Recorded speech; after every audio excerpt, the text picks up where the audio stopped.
We are here for Kotlin Data Analytics workshop, right? I hope you read the agenda and I have some impression about what will be or not, but I will try to explain in next 1 hour and very teeny 10 minutes.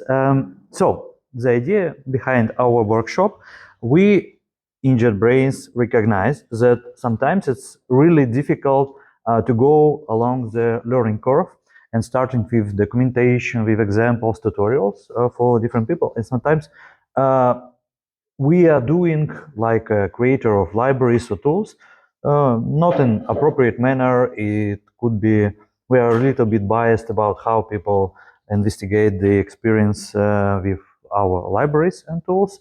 And I try to prepare a material which could help for people who, for example, never used something for data analysis and have low knowledge of Kotlin, for example, but I know have some experience with Python or another or other languages, or probably with strong type languages.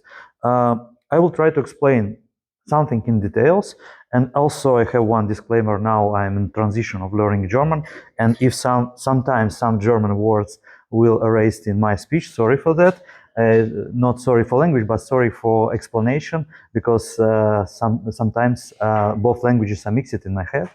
And it's very different to differ them both into groups. So, but I will try to speak English. Okay, some information about me. I'm a Java and Kotlin developer for many years. Part of my career was related to the creation of different ML and data analysis tools mostly for Java and JVM ecosystem in Scala, in Kotlin, and Java. I participated in different open source projects, committed a lot, learned a lot different solutions, different trade-offs, participate in different discussions. And now I'm working in the Kotlin for Data Science team. I'm responsible for Kotlin Data Frame library and for our another new library, Candy, which is analog probably of floating libraries in another ecosystem like Matplotlib and etc. And also using on everyday manner Kotlin notebooks. It's not totally developed in my team, but we are using it like for dog fooding and for our internal demos and for like main, not IDE, but main place for development, our tutorials, examples, and so on. And also we committed a lot into the development and in issues for Kotlin notebooks too. And if you have some troubles or issues with Kotlin notebooks, you can go to me. And we will discuss it, create some issues, and we'll try to improve. So also you could find me as Zaleslav on Twitter and GitHub. If you have some questions, you could reach me regarding this workshop or regarding not only Kotlin, probably if you're interested in different ML analysis or ML experience in JVM languages, probably I could try to help, because I have very, very different experience with different tools and libraries for my whole life. The agenda for today, I will make a very short intro in Kotlin for Data Science ecosystem, how it's organized for now, and I will show you a demo. Now, I thought that probably not all of attendees could install all the stuff. The environment guide is a little bit complex. I will try to go with you through all these guides, for all these materials, but if you don't want to program something today, it's absolutely normal. If you have no ultimate idea, it's absolutely not normal, but a little bit difficult. But all the pipelines which could be possible in Kotlin notebooks could be possible in Gradle projects too. Don't mind if you don't install it, Ultimate IDEA, but I will use Ultimate because it's really easy for me. In the demo, I will show you some data sets. So one data set will be in CSV format, another data set will be in SQL dump or like SQL database deployed on my machine. Also, I will show some very I think interesting examples with deploying for post-estimation object detection at the end, just to show you and highlight some abilities in the ecosystem, but it will not be strong related to our part. And in the second part, if you have enough energy for that, In the starter project, which I shared with you in the installation guide, or we will go to this project today, I organized some tasks which could help you to learn more about data frame and plotting library API. We will go through all this stuff. I will share with you solutions. If I think it will take 20 or probably 30 minutes for programming.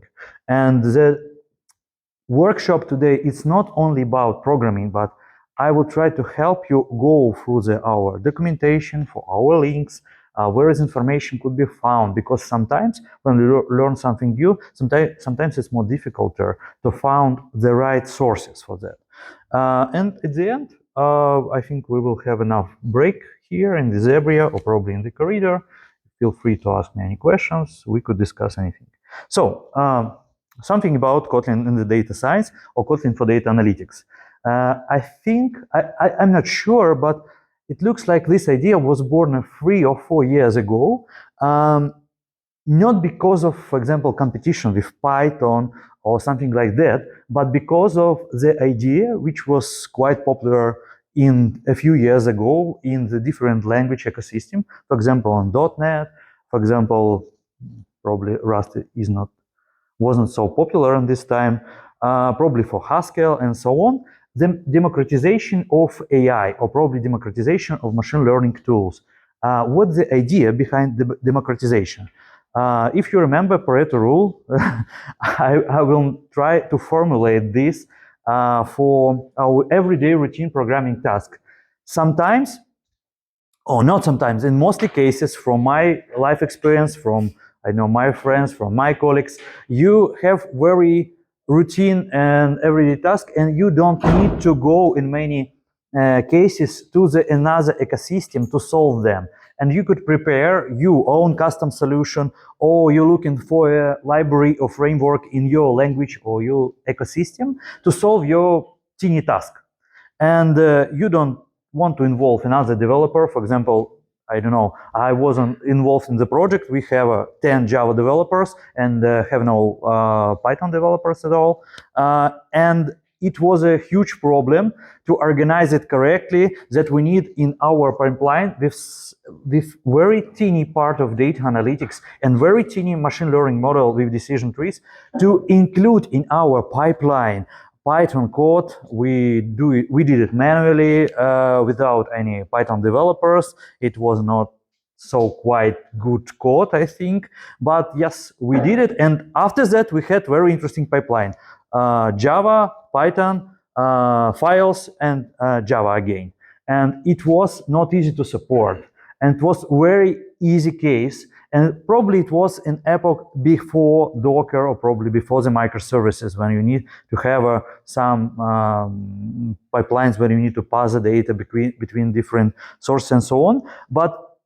And nowadays, this situation could be repeated. And we suggested not the solution for replacement for Python, not at all.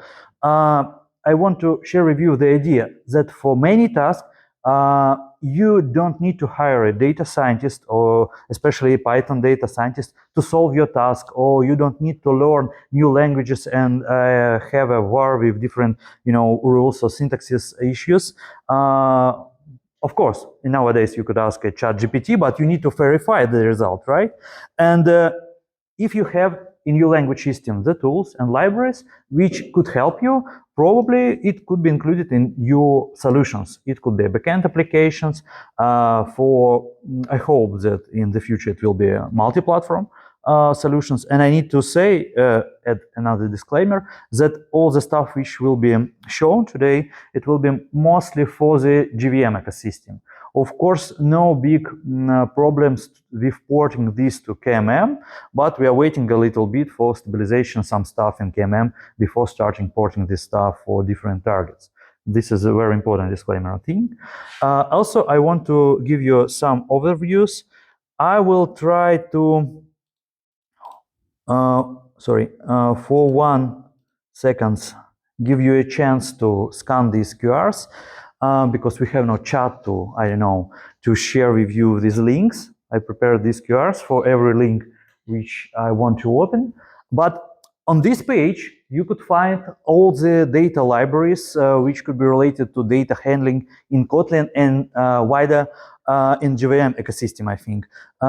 There is not only Kotlin libraries developed in JetBrains.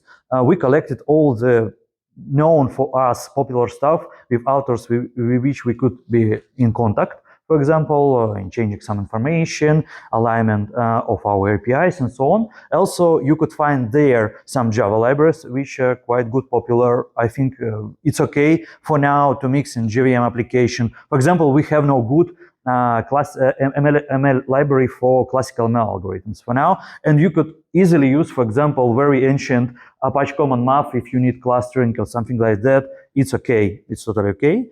I hope the people who wanted to scan this, and I want to open this page. This page structured in the following manner. You could find our interactive editors, and we develop not only libraries, we develop also interactive editors, and we started not from our own solution or idea, like it could be usual in JetBrains, but we started from Kotlin kernel to usual Jupyter notebooks.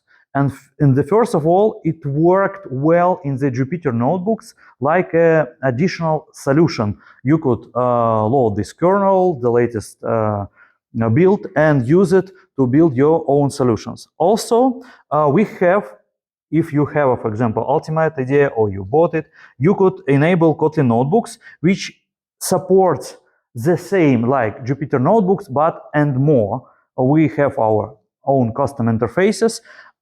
We have some interesting integrations, and we will, I think, for interactive editors, we will add more new features here in the future.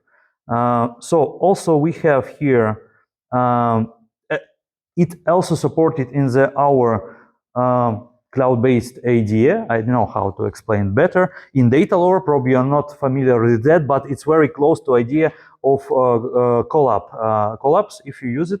I use it at all collapse for my Python scripts, for example, when you don't need to install some environment on your machine, and you could do it just via your account on the internet and host there your scripts. And you could do the same with Kotlin here in data lore. Also, I not tested, but probably it works. Zeppelin Kotlin interpreter, I think it has the same interpreter like Jupyter notebooks, because it was a copy from my perspective for Jupyter notebooks, but also it mostly used for big data developers. For example, I used Apache Zeppelin mostly for Apache Spark scripts and so on. Sorry, I didn't test that. And we also have a list of libraries. We have an analog of NumPy, it's a multic. We have a Kotlin DL, which supports limited subsets of different deep learning model, especially for computer vision, object detection, and so on. Our main flagman of libraries for manipulating data is Kotlin Data Frame. It's close to the functionality to the pandas, but the ideology behind this library, it's more closer to way how Kotlin developers could write their own code in idiomatic way, building some interesting data cells, and it could be aligned with your code, which you've written, for example, for your Android or backend apps. Also, we have bindings for Apache Spark written in Kotlin, build it for different versions of Spark.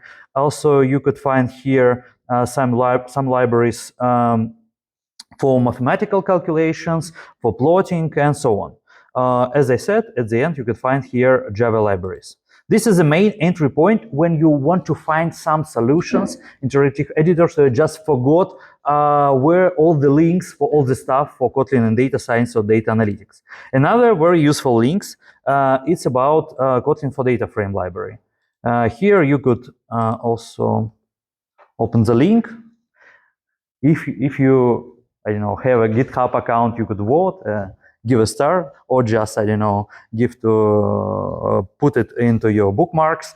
And here, if you open this, you could find our main data frame manipulation library. There are a lot of different examples which are mostly up to date, I think. Also, you could find here the links to our documentation, but sometimes I see it's not very easy to find on the GitHub or in README all the required links. And here, for example, when you will try to solve today a task, you, of course, need to use official documentation. We are writing documentation with search on the main page. And for example, today, if you need to group by your data somehow, you need to go, for example, to this page and open this. I will just show you how documentation is structured. Here in this row, you could try to print something and try to find the answer on your question. For example, you have no clue what is the operation which could help to solve your task. You could try to type, and probably with high probability, from my experience, you will find the answer.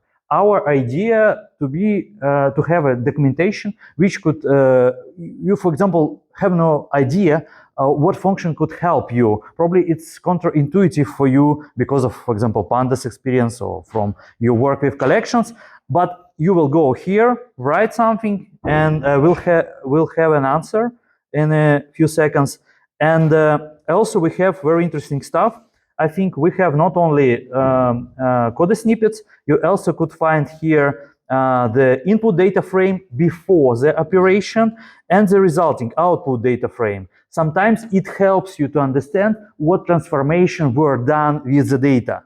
I think it's a very useful feature. Please use this if you have no idea how, for example, function pivot or function with really hard transformation works. For me, for example, I'm developer of data frame library, but I don't know all the 200 functions. And everyday manner, I'm using this documentation too. It's okay. But you will find all the answers. Sometimes you have a few ways to solve one task.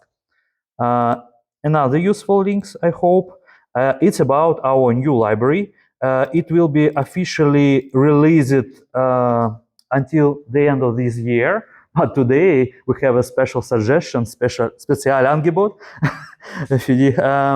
We could show you our very early version of our documentation and our gallery of examples. And I hope that today you just go to this gallery, just discover our really cool, I think, chart plotting. You just copy paste some code there. This is the main entry point to track our activity on a Candy library. It's named like Candy for plotting. It has nice DSL, but especially I love this stuff, which was developed some days ago. It's not the final version, I think, but you could find here, for example, you have some data. Probably you didn't write yet a pipeline for data transformation, but you really want to plot something interesting, and you could just go through these areas or bars or points or error bars or box plots or tiles just because you want something to visualize. Go to this and just copy paste this code to your notebook or probably to your Gradle project or something else. Also, sometimes it has two versions of codes how to work with usual Kotlin collections and with data frames. But I think, for example, like here, but not all the charts are finished for now. And here you could just see the code which creates a very simple data frame, and this code, the function plot, visualizes this. And here, if you don't want to use data frame at all, but you have very interesting collection from your production code, you could also visualize it with just calling the function plot, but not on the data frame, just passing the variables into the DSL. So we should go very, very quickly through the installation guide. I want to highlight some things in our guide. All this stuff probably will work well in the latest official Ultimate IDEA version, which you could find here. I think it's latest one, not the night or EAP version. So, but of course you could download a community, run the Gradle project, run the main script as it was proposed. But for visualization, you should a little bit hack your code, you have no ability to display in the console, but you could save the images to the files. And I put the snippet of this code with saving some charts into the main class. I hope you could run this class and found a teeny chart in the directory. So for most of our tools, you should have GDK higher or equal to 11. Also, it's very important when you install Kotlin notebooks. Earlier, for example, if you tried it at summer, you need also additionally install some additional plugins like Python or Dataspell. Oh, some news, great. Probably not. Okay. Yeah. Okay, thank you. When you install your plugin, please reload your IDE, and it's very special thing. For example, if you have a mixed project, for me it's very usual thing. When I have a Gradle project, I have some notebooks for prototyping, but in reality I have a lot of code just in KT files. It's very important to go to the settings and enable both settings, allow to use project symbols in the notebook and add project libraries to the notebook class path. Because if you use the same library in the your just usual Kotlin files and in your notebooks, or probably you call, like today I will call some code from my util classes or util files, they should be visible in the notebooks. If you forgot about this, you will obtain some errors that, oh, sorry, I don't know the symbols again. Please do something. Sometimes it's not very informative, but yes, please do it. Also, you could go to the started project, download it. It's included today data set for analyzing, but please not start analyzing in this moment. Wait a little bit. But you could run, if you not run it earlier, the main function. Be sure that all stuff worked good for you, and I think we could continue. I hope that we will finish with all the QRs. This is again, if you miss it, but it looks like all of you downloaded the project, and I could go further. And before we starting have deal with the code, I wanted just to say that you could find our Twitter. It's quite popular, I think. We have more 1,000 of followers. Kotlin for Data, and subscribe on it, and probably you will be a person who will like it and share in your Twitters, and it will help us. Probably you're not a big lover of Kotlin Analytics, but you could help us to spread some news about new releases, some functionality on the internet, and also download the updates. So at this point, we could go to the project. I will close a little bit all the stuff. And we will start with something not very hard, I suppose.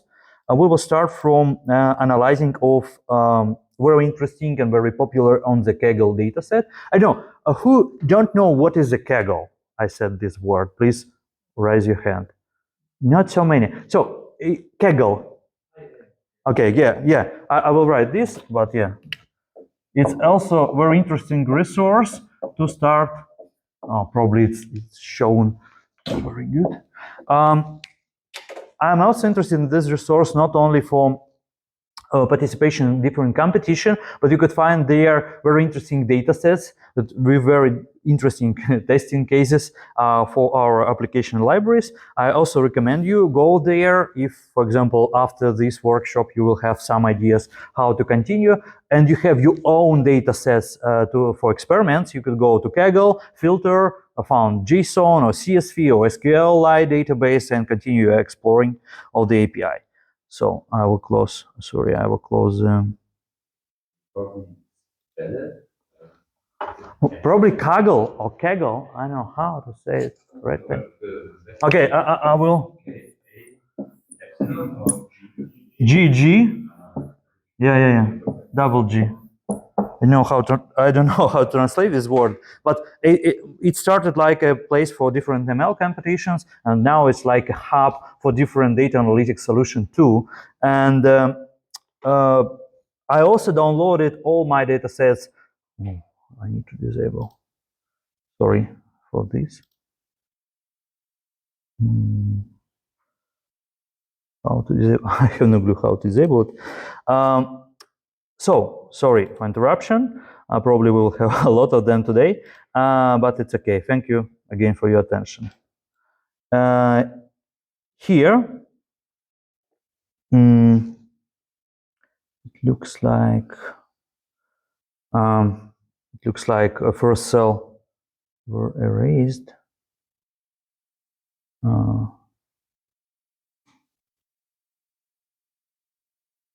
Very interesting. Oh, it's here. Something wrong with my mouse on this surface, and I didn't see this. So here in Kotlin notebooks, it's structured in the following way. We have a cells, and under the hood, our magic could analyze the classes which were created, and for our data structures, known like a data frame, generate the schema under the hood. But to pass to the following cell, for example, if you add a new column to the data frame, or you, remove column, or you want to change the type, you need to run the cell, and the schema will be generated, and you could obtain it only in another cell. It's important to know, because when you will do something with task, which I prepared, you need sometimes to split your code into some cells without, for example, a visualization result. You need to know this. It's very important, because sometimes people starting to manipulate by data structures and waiting that new fields will be available in the same cell. Now it doesn't work. So we have a Netflix titles file. In this file, it looks like the following, just like a CSV file with very simple delimiter, and we could just read the CSV, and I want to print the head of this file. For example, first 5 rows, to see what the data we have. We have a types of movies, we have titles, we have directors, we have a cast, but we will not use it. This in examples country, which is responsible for producing, when it was released, rating, it's a very important thing, duration, and very brief description of the film. And if we want to analyze the types which are available and get a very brief statistics, we could describe the data set with running this cell, and we, for example, could obtain here some columns. Here in the first column, we have names of columns. It's the standard function for any data frame which will be created. For example, if you will obtain data frame with 1,000 of columns, it will be also presented like a table. It's metadata. We also have some useful or unuseful information, especially, for example, from my experience, min or the max statistics for strings. It's not very important, but for numbers, sometimes it gives some insights about distributions or missed values, for example, how many nulls we have, and so on. Do we need some cleaning on the types? And here we see the types. For some values, we have strong types without nulls, like we love in Kotlin, just strings or ints. But if we have some nulls, it will be a nullable type. And here, I want, for example, to analyze a little bit content type on Netflix. I hope you will see it well.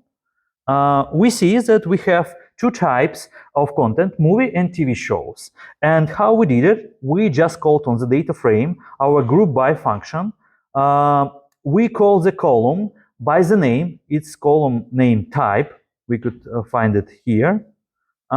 This is a column, and this column name is available for us because we run the previous cell. If we will try to do it in one cell, probably it doesn't work. But in future, we will add more magic, and it will work without any splitting. But our engineers worked on it. I also want to visualize this with very easy plotting. But here some settings I need to explain, part of them. If you will try I'm very newbie with this plotting library. How I'm doing it in my way, I go to examples or examples with notebooks, just copy paste something, and after that I'm playing with settings to reach my goal. It was also was copy pasted from our gallery, and I set up it a little bit. I want a pie chart, you know, it's like a circle divided in some subparts like this, but the basic pie will be generated with some axes and so on. I don't want them at all, and I want a specific blank theme, and this is how it could be set up and applied here. For example, if I want to erase my previous result, I should be very patient to this. This is for deleting cell. This is for clearing outputs. I want to clear all outputs and could go again from start, describe, to see all the intermediate results. This markdown if you want, sorry, if you want something with bold. And so here, again, we obtain the results. Here, you could see something interesting. We will do some statistics here. For example, I want to see how the content is grow through the years and over the years. And I want to group by type of film, because I want to build two charts together, and by release year. It's very interesting. It was very interesting for me that, for example, Netflix started not 10 years ago. I don't know. I didn't know about that. But very early times, it was probably around World War II or something like that. They started with some very ancient shows, which were limited but were produced. So it was new information for me after this exploration. We built this without any limitation, but sorted it by release year. We could call this function desk to order this in the reverse order. And I want to visualize it again. I will go to the data frame, calling a plot function on that. But now I want not a pie, but I want a line here. And how to understand what will be on the X or what will be, oh, sorry for this mess, on the Y. We should imagine in our thoughts, for example, that usually the counts and numbers could be on this direction and axis, and for example, the years probably will be on this direction. And also I could play a little bit with this, all the lines, with how it will be transparent, because in some points two lines could be intersected with each other, and I run it. So we could see that production started in very ancient times, but now movies are more popular in produced contents, but we see that something happened in the start of pandemic times. It's not up-to-date data sets, probably it ends with 2021. I hope that authors of dataset will release something new in next year with updation for latest 2 years. Also, the next task, for example, I want to find all the directors from TV shows from the USA with the most of contact. It's a little bit complex query, and if you're familiar with SQL, you could find the functions very close to SQL ideology, but not exactly the same. It's like sometimes I'm using on my way, it's like an analog of SQL, but of course we have more function and functionality way. Today topic is not, the topic idea is not to demonstrate you all the stuff which could be possible with data frame. You could find interesting examples in our documentation. Today I will do it in very beginner manner. So first of all, I want to filter rows which relate only to the country, initial country, United States, with type of movie, and for whom the director is not nullable. After that, I group by director, count this, and sort and take the top 10 of this data set. Okay, let's do this.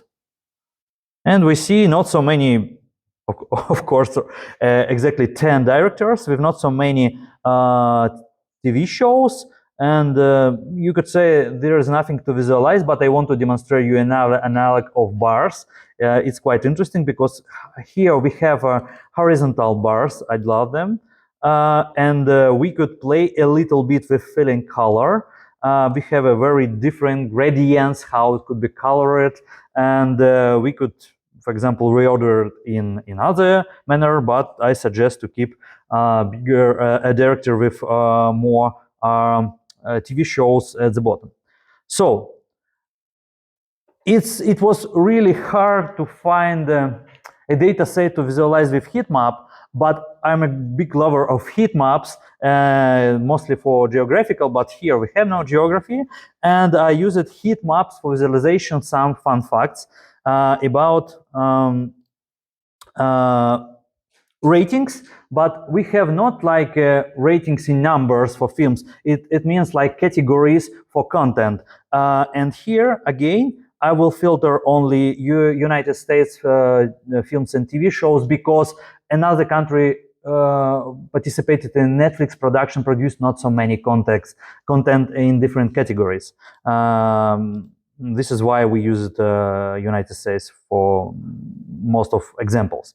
Here in the data set, we have a rating, like a first column. It's ordered by release year, and also we have some count. And I want to plot it with heat map, and high temperature will be related to the more numbers in how many films or TV shows, it's mixed together, were produced in this category in this year. You could also play a little bit with tiles. Tiles, we named it like it was in many plotting libraries, not like directly to heat map, but this is a heat map. You should keep in mind. And here we have missed squares for places where we have only 0. I think it's a little bit unusual heat map here, but again, for category TVMA, we have something interesting. I think it's quite popular. It was quite popular, but it wasn't so popular in the latest year of our data set. So it was a tiny introduction in the how to have deals with CSV files. The next step, I will try to give you more energy in going more quickly, don't wasting your time a lot. I see to the database, I just give you a briefly introduction what we could do with database. We also released a very early support with reading from some databases like MariaDB, from MySQL, from SQLite and PostgreSQL. It supports not all the types for now, but it looks like before the new year we release as a new update. What's the idea behind this functionality? We could read directly the SQL table here. For example, we have a database, IMDb, with 7 tables: actors, directors, movies, and roles. If you're interested, I could. It's a little bit patchy database for easy reading. If you're interested, I also could share with you. Please write me. It's quite big to add it to GitHub repository. It's around 1 gigabyte. And we could do the same when it's read. You could manipulate your data in data frame manner. It's very easy.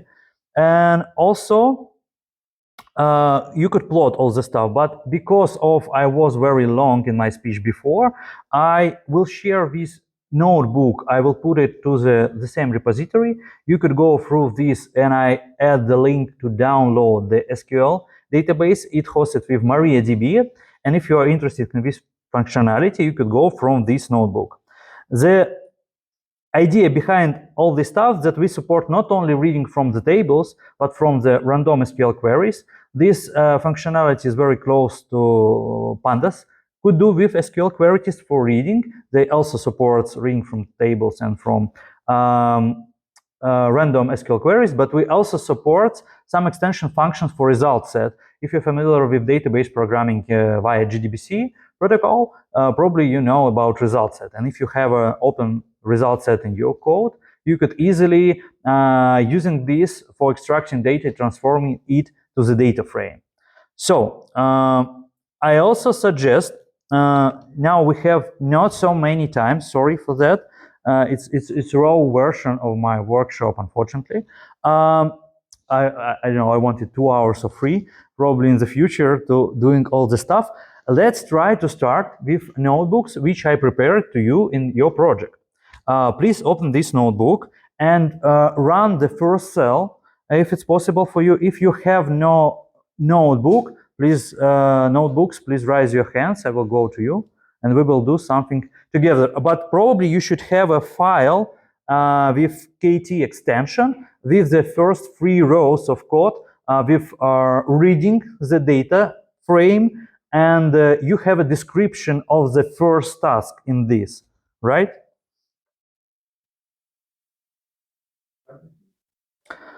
So I will jump. Yeah.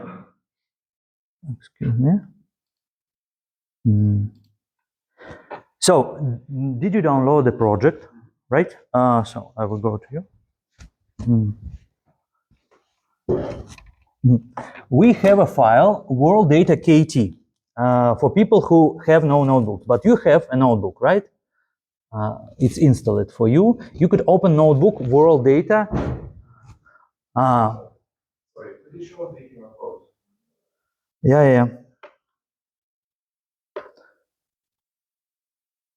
With project or installation guide, what is better? Okay, this is a project.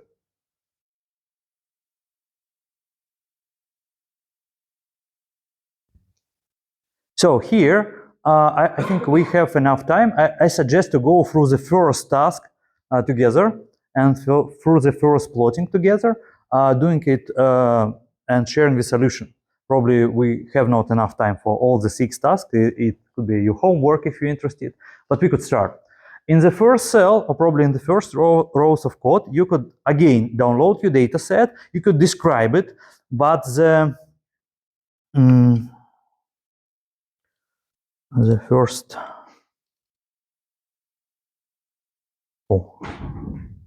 I don't know how to hide it better.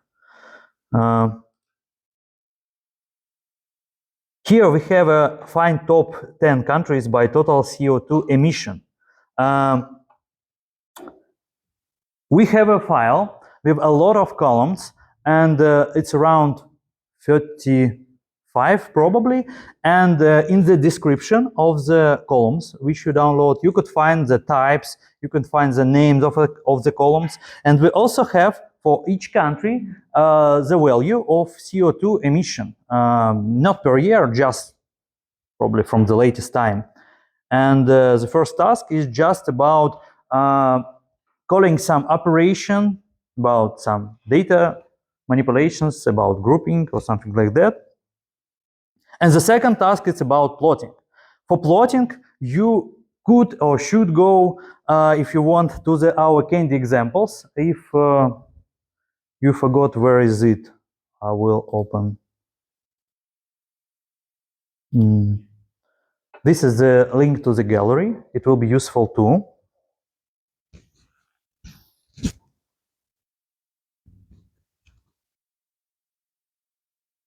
And here in the first rows, you could find all bar plots. You could click on them, open, and find the code which could be copied.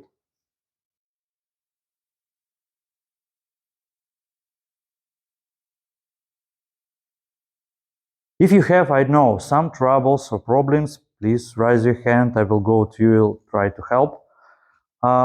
If it's very obvious, for example, for you, I think in 5 minutes I will show a solution. Probably I highlighted it a little bit on the screen, but probably you forgot.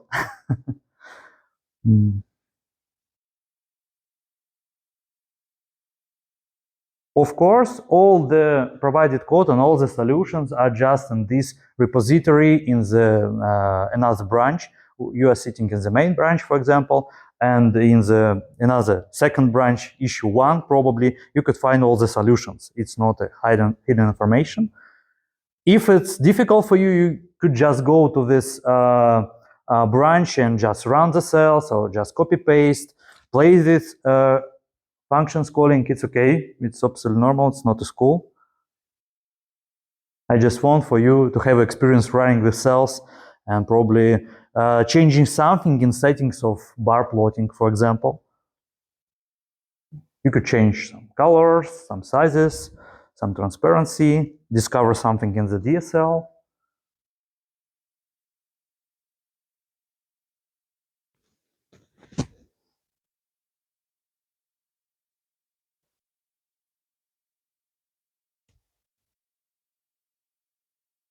Okay, let's count in 2 minutes. I will share and discuss the solution for the task 1, and we could go further.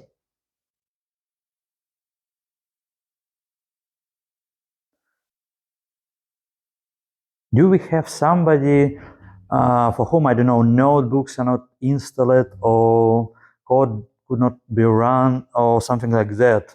Please also raise your hand. It could be. I will help you. Mm-hmm. More. Oh, if we have no internet, unfortunately, I could not help. You could just go to home, for example, download the repository and find all the solution for this notebook in the second branch. The Wi-Fi link. Unfortunately, it's really slow today. Yeah.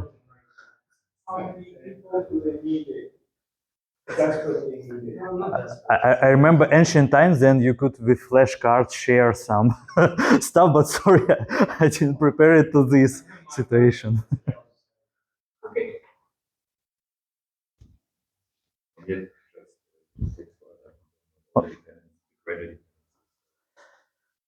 Okay, you could see just 2 or 3 minutes and we'll share for whom probably, I understand that part of people could download a Gradle pencil, they pre-download it at home or probably today, yeah. Okay, 1 minute.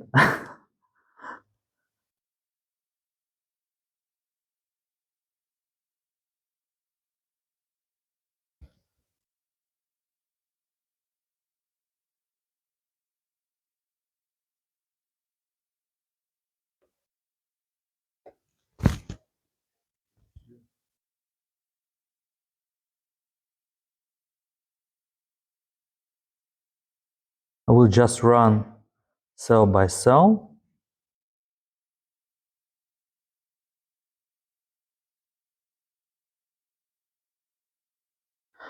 Also, if you not have this really cool visualization for data frames, you should go to find action registry. It's just a tip. We have an experimental viewing. You should probably, I missed this in our installation guide. If not, you could enable this Kotlin data frame swing outputs enabled. If you have some troubles with visualization in our notebooks, this is a magic key or magic flag, and you should enable this. I will add it later in the installation guide if I missed, but probably I added, I don't remember.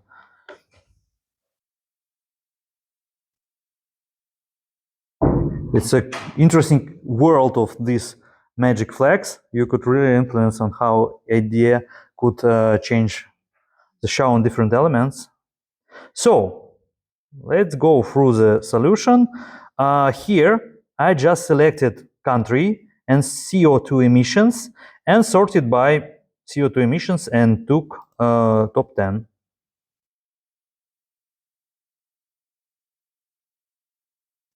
I hope. Oh, I forgot to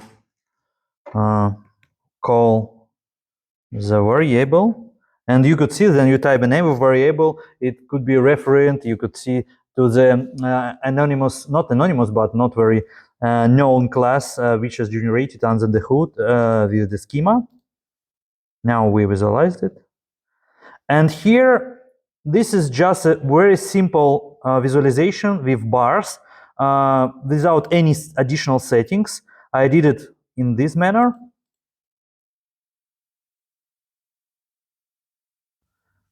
And we could just recognize that for now, we could see that in absolute numbers, China on the first, United States, India, Russia, Japan, Germany, and so on. You could play a little bit with colors, for example, like a home task. But if you have a time and wish, we could go to the third task, find top 10 countries by total CO2 emissions per person. But in this situation, you probably need to go to our documentation, because here you require it in something like density. You need to you need to have deal not only with absolute numbers but with relative numbers, and you need to make some arithmetical operations on the columns and produce new column. But how to do this? Of course, you could go to the second branch, or you could try to do the documentation.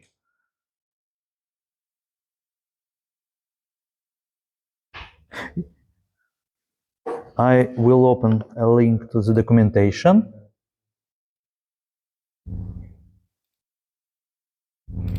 If you have any question, ask.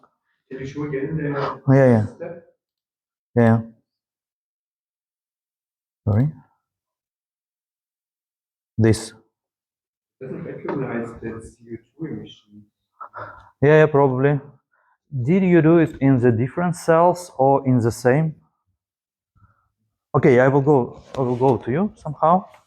So here it recognizes, but here not. Here CO2 emissions is not recognized.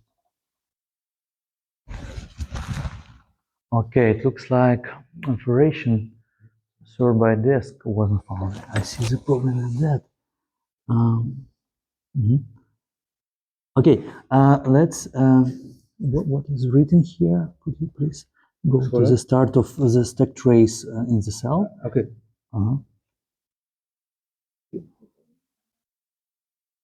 Unknown reference, yes, I see. CO2.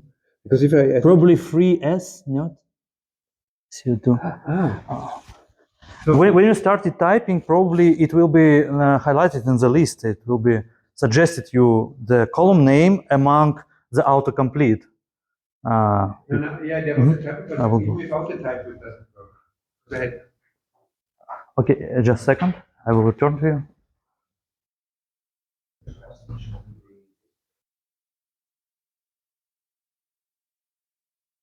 So the data frame is resolved here, it works, but here it's. Yeah. Did you enable to flex with symbols? Yeah, it works in one. You could do the following. You could restart the kernel here. Yeah, restart the kernel, please.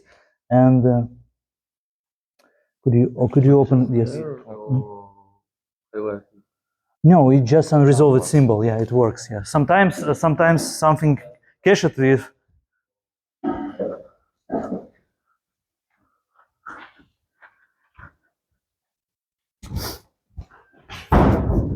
It works quoted, it works. Only if I quoted.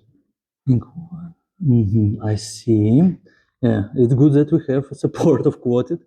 Great, you discovered another API. Okay, could we try to return to the previous version? It's interesting. What happened? Without quotes.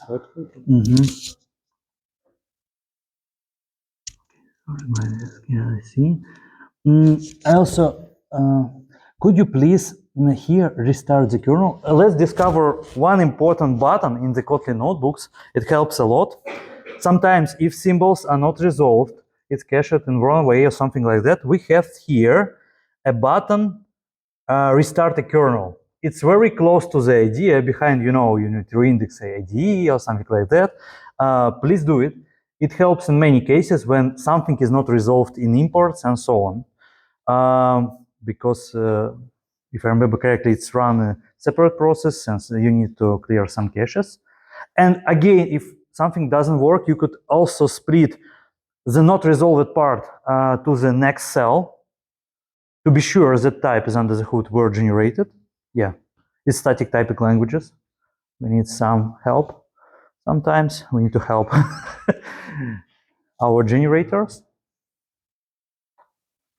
But also, as was discovered by one of our attendees, if something not resolved directly by class names, for properties you could easily word their names in the quotas, because also we support the string API, and the documentation you could find them, but prefer not this API, but it's possible too, like in data frames in Python. It will be supported in this manner too.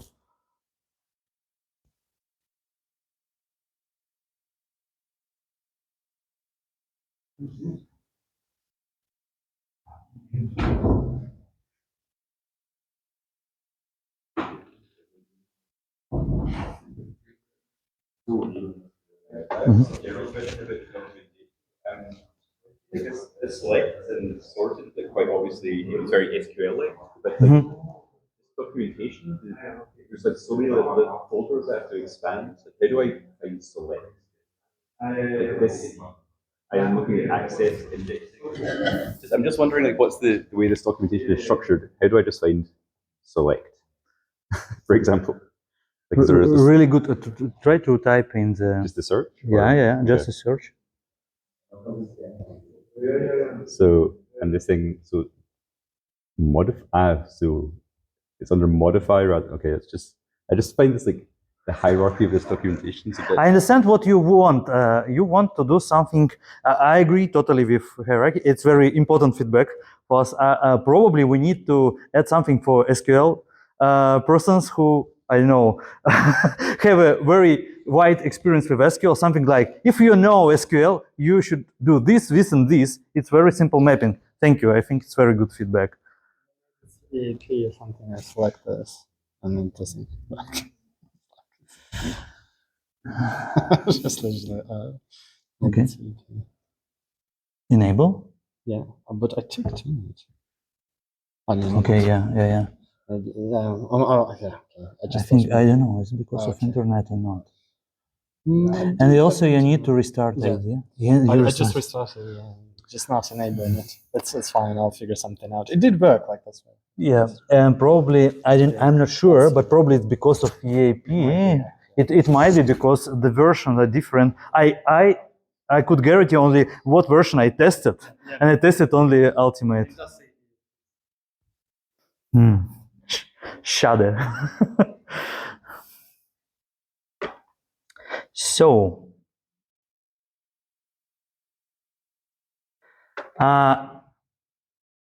it's very important to say that, for example, if you experience with SQL, in SQL sometimes it's very easy to produce a new column in select, right? You could create a SQL expression. And here we also have a little bit hidden documentation way how to create it via expression.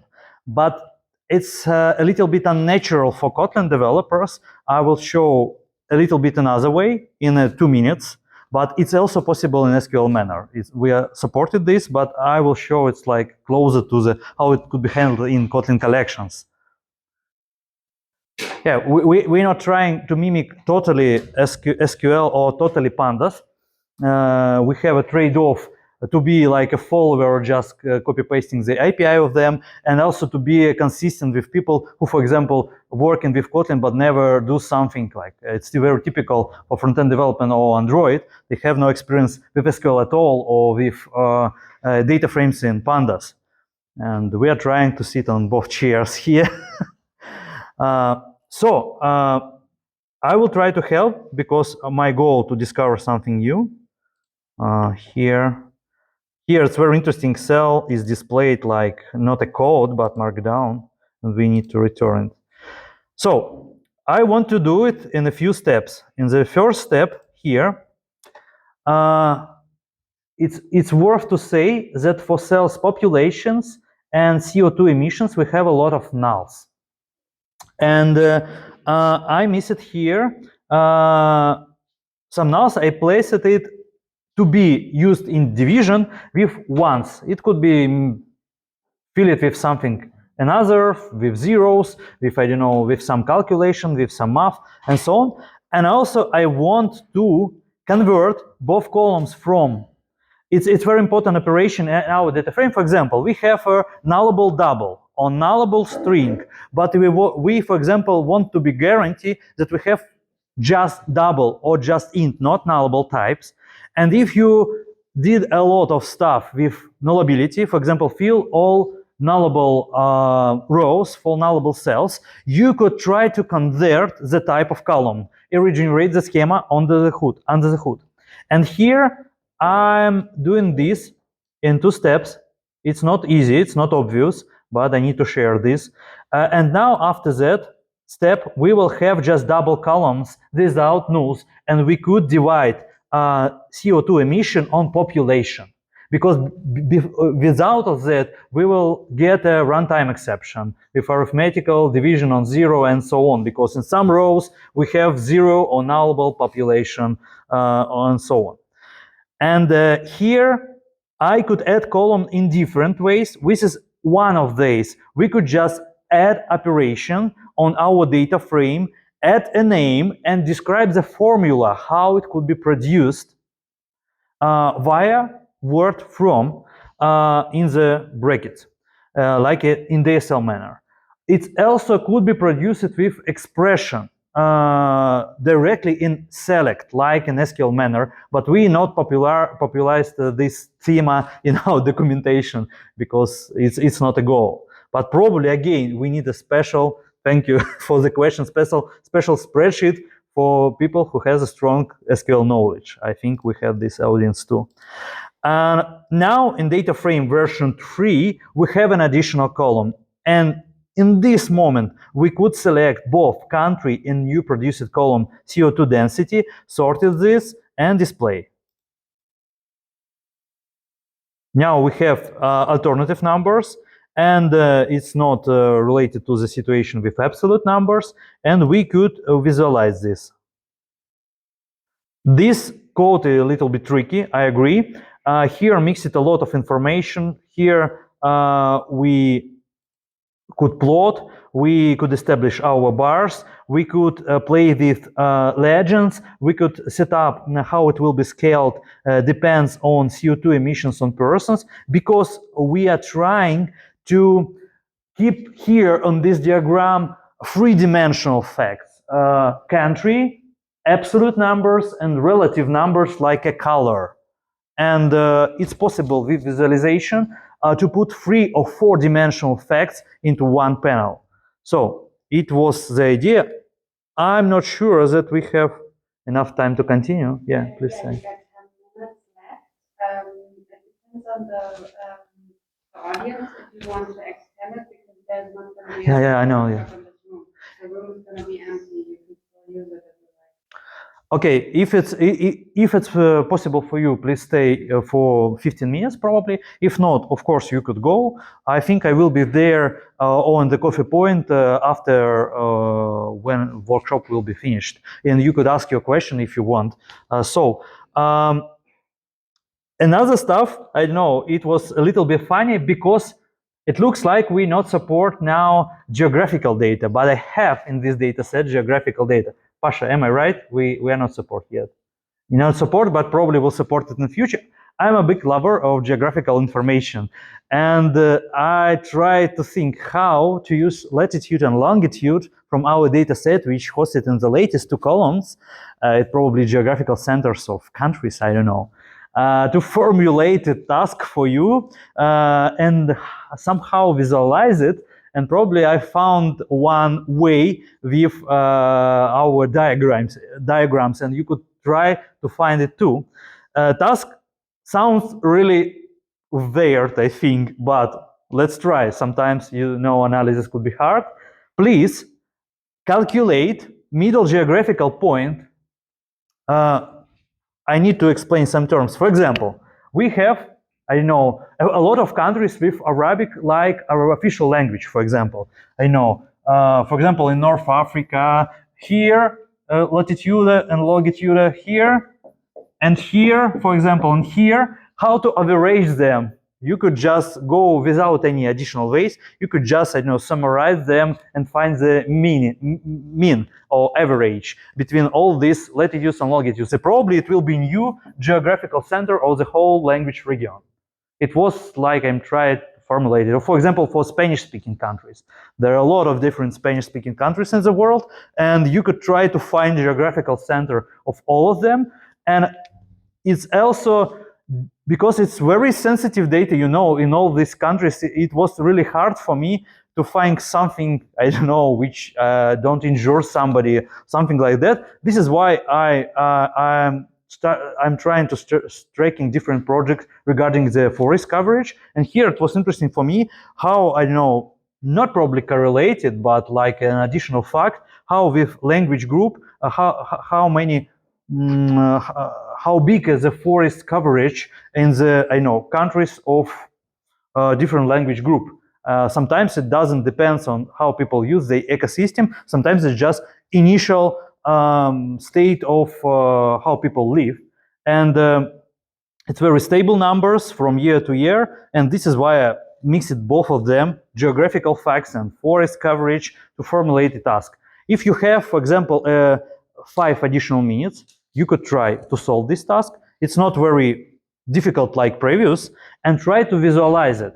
And probably there is no good or right visualization. Probably you will find something interesting, and you could share with me. I suggest to add 5 minutes for this task. If you have a time, please do it. And at the end, like a small gift, I will promise to show you some funny pictures with detection and so on related to our agenda of this and to this movie Summer Legends. So I will, now it's 7, let's wait till 12 minutes on my logs. Cool. Just like I'm stuck on this converting. Here. Yes, thank you. Converting to double. I used to something else. And also, the CO2 density and where you're creating this new folder, that like makes sense.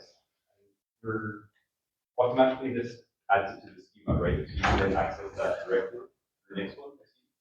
Yeah. You mean when a DF3 were produced, right? Yes. Here the schema were updated when you run a cell. I see what I'm doing wrong here because I'm trying to access that in the same query. So I first have to create the data frame.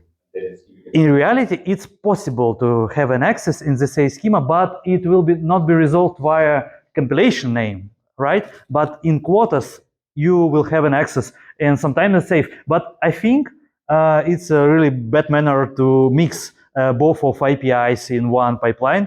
Sometimes it's hard to read. But again, here it's mixed a little bit, but you need to name your column somehow. The name is unknown yet. Mm-hmm.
Also, like one advice, if you're familiar with statistician, different libraries, for example, in JVM, it's available in Patch Common Mass, you could find a very interesting correlation between different columns in this data set. It wasn't a goal to calculate person correlation, for example, for today, but yeah, it was funny for me to discover some funny facts here about countries which I don't know.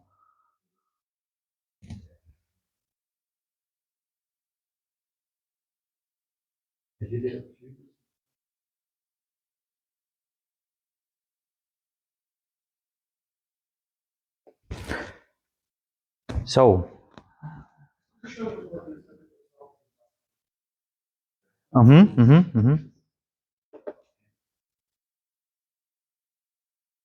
here, right? So how do we name the first line? It's like, not like the rest. It's just a data.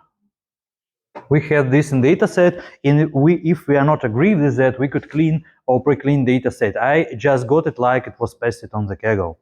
So, but you could explain it to yourself how these data are created, but it's just this table? Yeah, beyond the table or the diagram. Okay, I think diagram is better. Here we have absolute numbers, and the color encodes like higher values. Can you show maybe more of the code? For visualization here, right? Probably it's formatted not in proper way.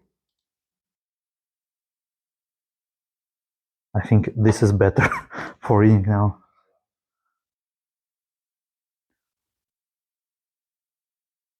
Yeah, we have a lot of different settings here because we need to give custom names to the title, to the axis, and so on. But the most important part to understand your dimension, how to map your column to this dimension, and if you have dealt with color, how you want, for example, the gradient of color change depends on value. Sometimes you need to play a lot to achieve your goal here with, for example, some continuous ranges. It's not something new in Kotlin ecosystem. It's very typical for any visualization library. You need to waste a lot of time on this, playing with numbers to achieve your result. So I think let's give a 1 minute. I see that part of you are a little bit busy with writing code. I will show the next answer.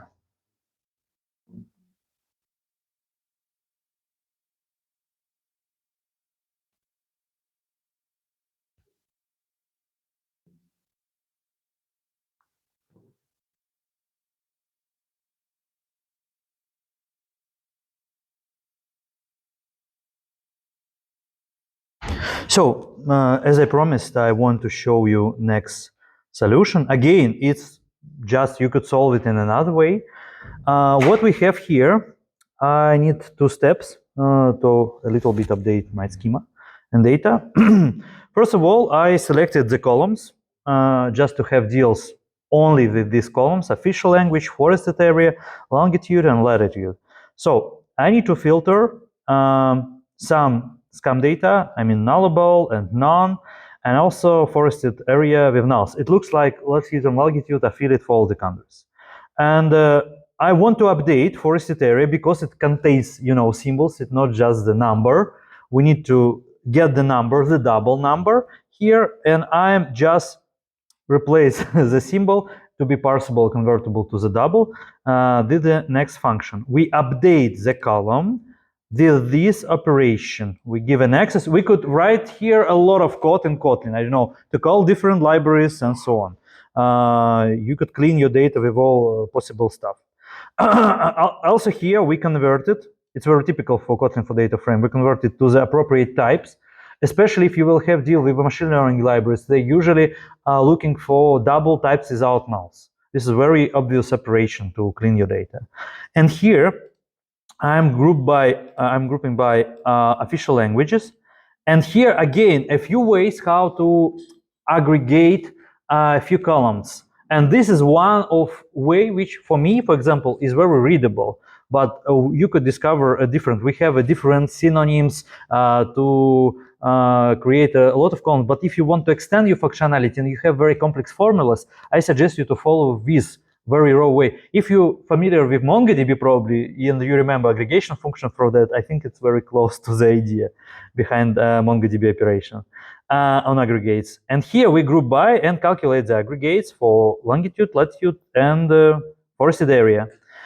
I found only one chart which was appropriate for me. It was points at the bottom because they have a coordinate, just coordinates.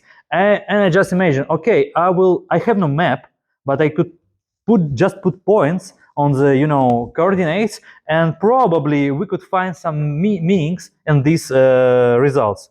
I will try to run. Oh, something went wrong. Probably I missed this. I not created the data frame. So what I found something funny. The Spanish it's really close to Brazil. I don't know why. If we imagine, I don't know, start of coordinates and so on, and we use a logarithmic scale, but we could see the smaller circles like for languages Afrikaans or Mongolian, which it looks like a truth. People who use these languages living in the places there is not so many forests. And for Spanish, the situation is more better. And it's for some of languages, it's very close to their real geographical position. But I hope that in future we will have maps like this and could visualize our results also. And I will be, I think, in first rows who starting the post maps everywhere with different data from Kaggle also from this data set. So, and at the end, as I promised, I want to show you some stuff, not really related to the analytics, but also possible with Kotlin for now. If you are, I know, a big fan of doing some stuff, and it also works for Android applications, I want that you should know about that. And first of all, it's about object detection. It's also possible with our another library, Kotlin DL.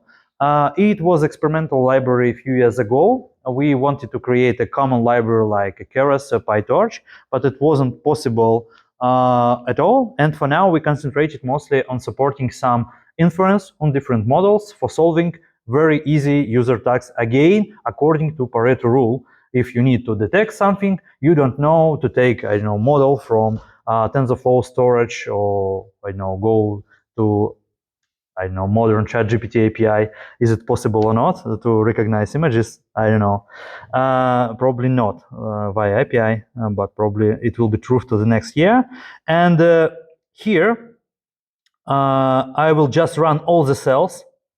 Don't want to wait or explain the stuff. We could just download some models from our from our model hub, and we could just call some simple methods on this model, like detect objects for me, or probably find some points, or estimate the pose on the images. And all this model are open source. They are under Apache license, and you could use in your applications, and it's not for pay. And here I would download. We probably need to wait a little bit for download model, and also run another notebook. Sometimes, deep learning takes a time. Oh, here it was quite better. If you remember two famous movies of this summer, we could do some pose estimation with, I think it works in Kotlin well. We could draw our detected pose. We could detect poses for at most for 6 people on the one image. It's a little bit difficult to find a lot of points, for example, for 100 person. These models are usually bigger, for example, and takes a lot of gigabytes. And for object detection, and here it looks like we need to restart our kernel. Something goes wrong, just restart it and go further. We shouldn't think about this magic under the hood. And I hope that it will be resolved now. Yeah. Oh, something went wrong. What's happened with that? Whoa, protobuf parsing file. it's really something new for me. I never got this situation. It looks like, oh, I understood. The model is not downloaded completely. It looks like something with our internet. Sorry, the another model was cached, but this we tried to download from our Amazon again. And I could not show you a Barbie, but you could find this Barbie in the repository if you switch between branches.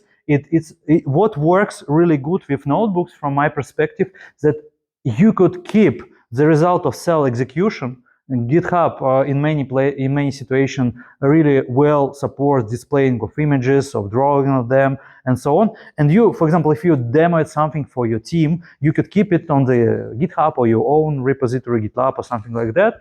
And you could share it without running code for a person who had no, I don't know, Kotlin compiler or something like that. So I give a. I need to finish my presentation because of lack of internet. Thank you for your attention. I will open latest slide again. Thank you. Please follow us on the Kotlin for Data Twitter, following our updates. And I hope that when you return to home, next week or probably next month or probably after New Year, you just go to the second branch, run some examples, and I promise I will add to the end of installation guide like a latest section, links how to download SQL database and another data sets to finish your notebook in the separate branch, because we have no enough time to show all the stuff. Thank you for your attention.